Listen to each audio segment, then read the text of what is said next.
30,000 degree centigrade तक होता है इसका तापमान।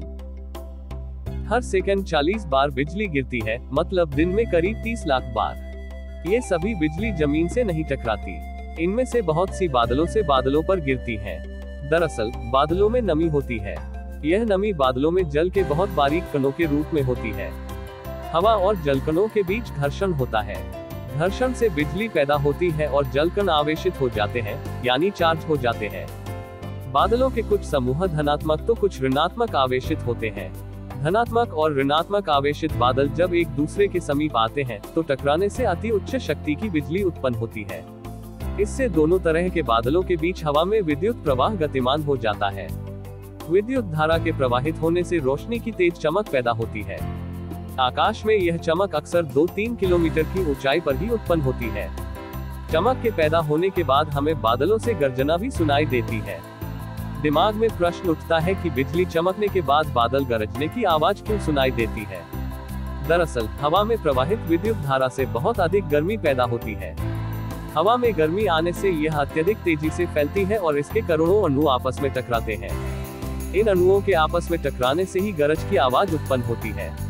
प्रकाश की गति अधिक होने से बिजली की चमक हमें पहले दिखाई देती है। ध्वनि की गति प्रकाश की गति से कम होने के कारण बादलों की गरज हम तक देर से पहुंचती है। आसमानी बिजली 100 मील दूर से भी देखी जा सकती है, जबकि आवाज सिर्फ 12 मील दूर तक ही सुनाई देती है। हवाई जहाजों पर बिजली गिरती है, लेकिन इसका असर नहीं होता है। वर्ष 1963 के बाद से हवाई जहाज पर बिजली गिरने से कोई दुर्घटना नहीं हुई है। अब जहाजों को खास तरह से डिजाइन किया जाता है।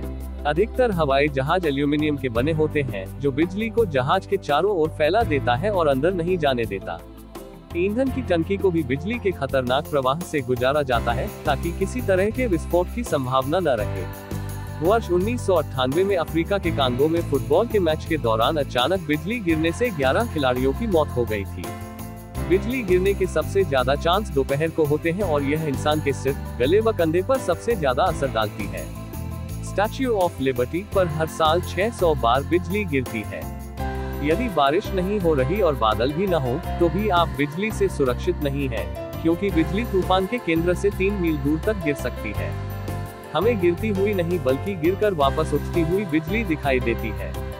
वापस जाती हुई बिजली, जो फ्लैश असल में हमें दिखाई देता है, उसकी स्पीड 32 करोड़ फीट प्रति सेकंड और जो कड़कने की आवाज हमें सुनाई देती है, उसकी स्पीड 1100 फीट प्रति सेकंड होती है। इसके गिरने और उठने का काम 2 माइक्रो सेकंड्स के अंदर हो जाता है।